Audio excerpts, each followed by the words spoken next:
¡Ese niño me pertenece! ¡Jamás lo tocarás!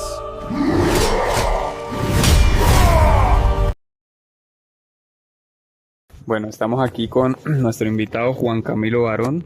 Ok, Juan Camilo, bueno, hoy venimos con unas preguntas, un tema sobre el aborto. Y la primera pregunta es, ¿qué opinas o qué es para usted el aborto? Y si piensas, o cuál es tu postura sobre el aborto. El aborto es claramente el asesinato de una persona inocente. Ok, ¿por qué podemos considerar que es una persona? Toda persona como ser humano tiene una carga de ADN que lo determina como ser humano. Ninguna otra especie tiene la misma carga genética de ADN. Es decir, que desde la concepción un ser humano ya es un ser humano. Toda su información y por lo tanto todo lo que es él ya está concebido como tal. Y eso es muy importante porque desde que nosotros planteamos todo lo que implica la información en el tema de física, en el tema de química, las ciencias están cambiando. Es decir, no se puede entender ni siquiera la física cuántica sin entender qué es la información. Y sería muy tonto, sería muy estúpido pensar que podemos entender el ser humano sin entender que él mismo es información. Ok, bueno, teniendo en cuenta eso, ¿cuál es tu postura, digamos, sobre la legalización del aborto? La legalización del aborto es cumplir el capricho de ciertas personas que le dan más prioridad al tema del hedonismo que a lo que significa realmente tener una relación sexual y dentro de un marco de una relación estable. Las personas no quieren tener una relación estable y por lo tanto entonces prefieren la vía fácil, ni cuidarse ni tener ningún tipo de precaución, sino matar la vida del inocente, que es más fácil para ellos, claro está. Bueno, muy bien. Hablabas de matar la vida del inocente, tomar el camino más fácil. Eh, ¿Por qué, o digamos, cuál es la relación entre la edad, tanto de gestación, el tiempo de gestación, y la edad de un niño frente a la vulnerabilidad que éste puede enfrentar, pues digamos, contra la muerte? Esa es una muy buena pregunta. Cuando un niño es pequeño es mucho más vulnerable, es decir, que en la medida que crece esa vulnerabilidad se va desapareciendo o bajando.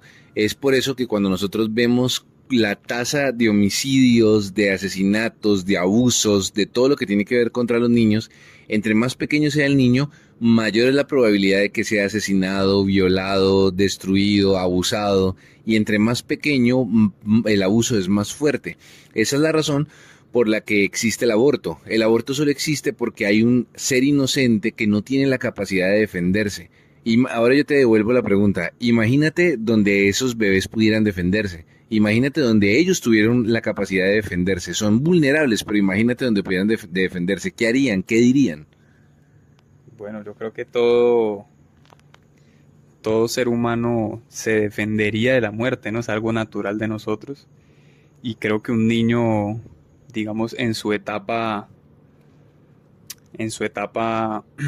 más, digamos, más infantil o siendo entre más niño sea, pues digamos su reacción va a ser, no sé, gritar, llorar, tratar de hacer lo que esté a su alcance para que no sufra. De hecho, en los abortos que se practican donde se desmiembran a los fetos o a los bebés, feto significa bebé, básicamente es lo mismo. Lo que ocurre es que los niños o los bebés abren la boca, en este caso, empiezan a moverse, los latidos de su corazón aumentan. ¿Puedes creer eso? El bebé es consciente de que lo están asesinando. De hecho, desde antes de que lo empiecen a desmembrar, se acelera su corazón, porque sabe que hay algo externo que no está bien y que lo está en este caso atacando.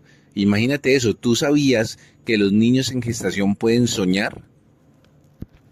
No, no, no, no lo sabía. Y bueno, eso no lo sabía, pero siento que eso va conectado con la siguiente pregunta. Y es, o pregunta no más bien un análisis, ¿qué efectos tiene en la mujer vivir un proceso de aborto, digamos, tanto físico, de salud como psicológicos? Gran cantidad de mujeres que abortan tienen sueños con los bebés que abortaron. Muchas dicen que logran ver cómo era el bebé. Entonces, digamos que obviamente para la mujer es un proceso de depresión donde ella sabe que asesinó a su hijo, que lo mató.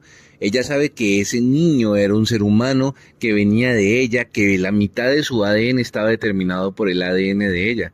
Y aunque ella lo quiera negar, muchas mujeres que sufren este tipo de prácticas, al final muchas incluso terminan suicidándose. Eso no lo dicen en las noticias, pero hay muchas mujeres que terminan en depresión después de hacer esto. ¿Por qué? Porque en su conciencia hay algo que es un instinto de madre. Tú no le puedes quitar un instinto de madre a una madre. Si su hijo tiene 1 año, 2 años o meses, o si está en su barriga, la madre tiene el mismo instinto. Es un instinto, no es algo que ella pueda controlar.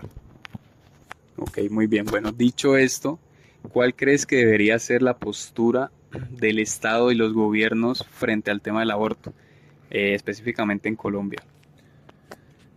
Antes de decir lo que se debería hacer, hablemos de lo que es. Los gobiernos actualmente con el progresismo intentan deshumanizar a la persona. ¿Para qué? Para poder asesinarlo. Entonces, el mayor discurso del progresismo actualmente y de los gobiernos es de que los bebés, los fetos específicamente, no son seres humanos según ellos, hasta cierto mes. Antes decían que era hasta el 6.º mes, ahora los grupos progresistas dicen que hasta que nazca. Es decir, hasta que una persona no nace según ellos, no es un ser humano.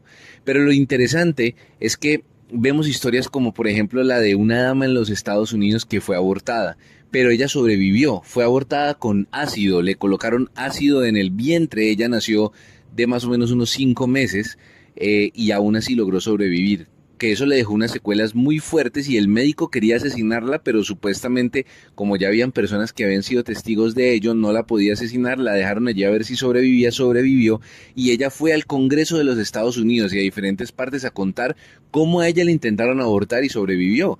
Es decir, la persona que los gobiernos dicen que no es un ser humano fue al Congreso de los Estados Unidos a hablar de cómo ella sobrevivió. Increíble, ¿no? No tiene sentido, pero eso fue lo que pasó. ¿Por qué marchamos? Cada quien tiene su propia historia y sí, la mía parece ser algo única, pero solo es única porque salí viva de un procedimiento de aborto. Pero se supone que esa no sea la historia de nadie.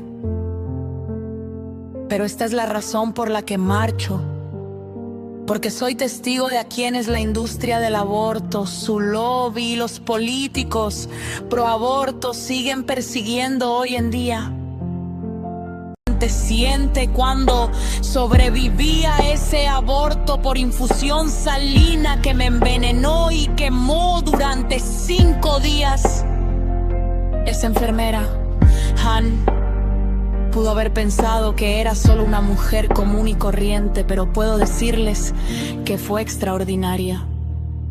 No tiene sentido según el discurso que ellos dicen. Ok, y en tema de políticas, ¿el Estado qué postura debe tomar frente a la problemática del aborto? Según la postura que nosotros tenemos constitucional en Colombia y según la Carta de las Naciones, nosotros deberíamos proteger la vida, porque la vida es un derecho, la vida es el principal derecho por encima de cualquier otro derecho, es el primer derecho que tú tienes. Si no se protege la vida, entonces ningún otro derecho realmente se puede proteger. La vida es el más importante y lo que deberían hacer los gobiernos en este caso es poder reconocer al ser humano desde su concepción, ya que quien le da, como bien hablábamos, la autonomía a un ser humano de llamarse ser humano, no es ni la inteligencia ni la sensibilidad, no es absolutamente nada de eso, es su identidad y su identidad está codificada en el ADN, punto. Muy bien, bueno, y hay una pregunta que me gustaría hacer, y es que si, digamos, el derecho a la vida es el derecho principal, es algo que, digamos, todo ser humano reconoce, ¿por qué el aborto se ha vuelto un tema de debate cuando la vida es un derecho? Digamos, ¿crees que hay fuerzas oscuras detrás de este tema? ¿Tú sabes quiénes son los principales compradores de los restos de tejido humano que quedan de los abortos? No lo sé. Los principales compradores de los restos de los tejidos humanos son las farmacéuticas. Las farmacéuticas tienen patentes donde dice que hay tejido humano. Según supuestamente las farmacéuticas, ellos tratan de usar la menor cantidad de tejido humano, pero la realidad es que es un negocio. Planned Parenthood es la empresa más grande de todo el mundo que tiene más clínicas de abortos que el mismo McDonald's. Esta empresa de Planned Parenthood toma todos estos abortos por los que les cobra a las personas, toman en este caso el tejido y lo venden. Pero ¿sabes qué dicen ellos? Ellos dicen que supuestamente no lo están vendiendo, sino que están cobrando por sus honorarios y por el tiempo y por el transporte. Imagínate eso, y cobran bastante dinero por la venta de esos tejidos, que supuestamente según ellos no es venta, sino que es para la investigación, que supuestamente es, o sea, se colocan en la bata filantrópica. Pero la realidad es que cuando hay un intercambio de dinero por cualquier otra cosa, eso ya es una mercancía. Si tú me das a mí una hoja, una hamburguesa o lo que sea, para a cambio de que yo te dé dinero y tú dices que no me estás vendiendo la hoja, sino que me estás vendiendo tu tiempo, eso es estúpido. Realmente tú me estás vendiendo la hoja porque a mí me interesa tener la hoja y te estoy pagando por la hoja o te estoy pagando por la hamburguesa. Y la realidad es que Planned Parenthood está vendiendo los tejidos humanos.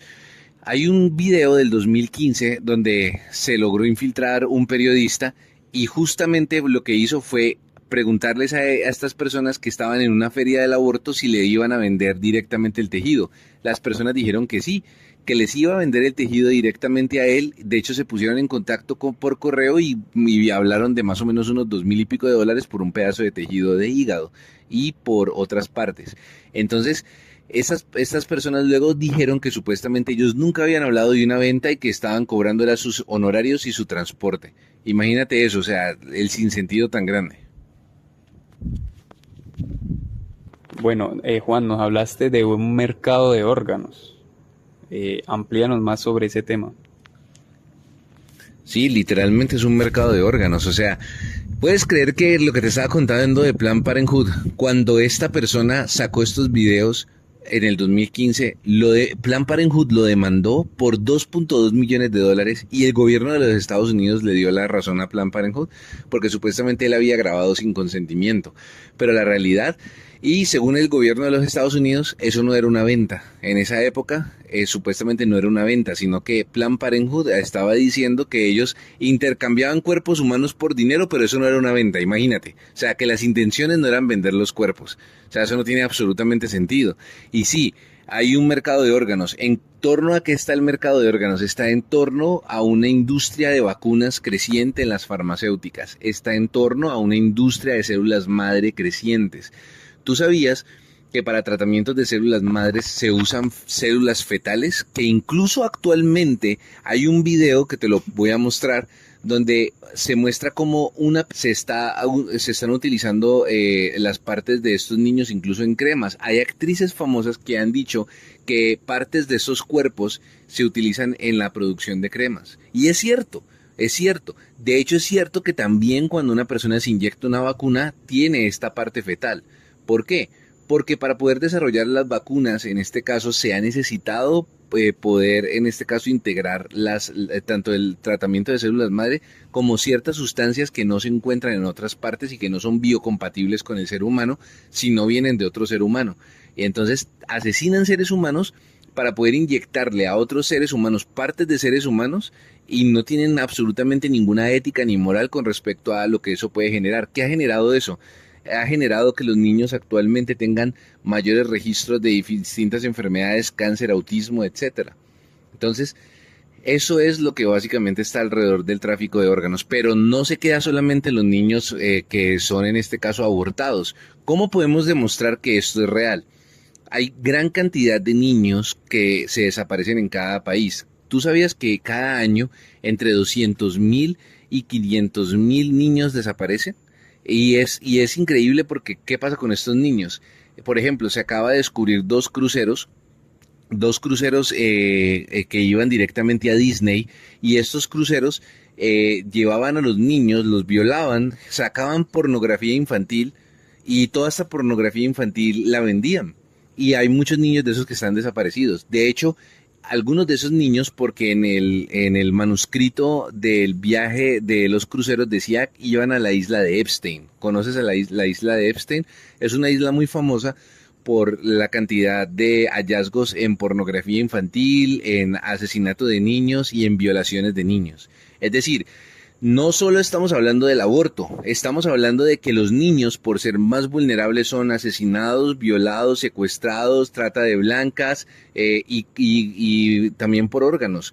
Hay gran cantidad de niños que desaparecen y hay personas que han dicho en las redes que a ellos les han pagado por secuestrar niños, y estos niños lo que pasa es que desaparecen y luego aparecen un montón de órganos en el mercado negro, que también hay muchas industrias, muchas de ellas farmacéuticas, que ayudan a lavar toda esta cantidad de material o tejido o órganos para que puedan entrar en el mercado normal, del mercado negro al mercado normal. Si no, no podían estar en el mercado normal. ¿Cómo lo hacen?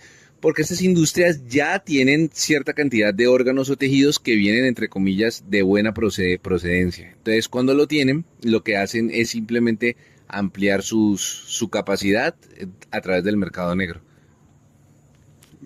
Listo, tremendo. La verdad no tenía conocimiento del tema, pero me surge una pregunta. Si los niños son asesinados, violados, usados sus órganos en el mercado negro, ¿por qué hay un énfasis tan especial en el tema del aborto? Es decir, ¿por qué prefieren abortar o asesinar los niños antes de que ellos nazcan? Porque como te decía, para ellos es más difícil asesinar, desaparecer un niño, sacar sus órganos y pasarlos del mercado negro al mercado normal. Pero es mucho más fácil hacerlo con un niño o con un feto que supuestamente, según ellos, dicen que no es un ser humano. Entonces lo matan, lo asesinan, hacen exactamente lo mismo que ya hacían con los niños grandes, pero esta vez entonces es legal, porque ya ellos lo deshumanizaron. Para ellos no es un ser humano. Entonces, como lo hacían con los niños grandes, pero tenían que pasarlo a través del mercado negro, ahora con los niños abortados no necesitan pasarlo por el mercado negro. Con los niños abortados lo mandan ya directamente al mercado, hacen sus transacciones, lo venden. Literalmente, los contenedores que salen de Planned Parenthood no van a la basura, no se hacen con ellos entierros, no se hace absolutamente nada de eso. ¿Qué es lo que se hace con eso?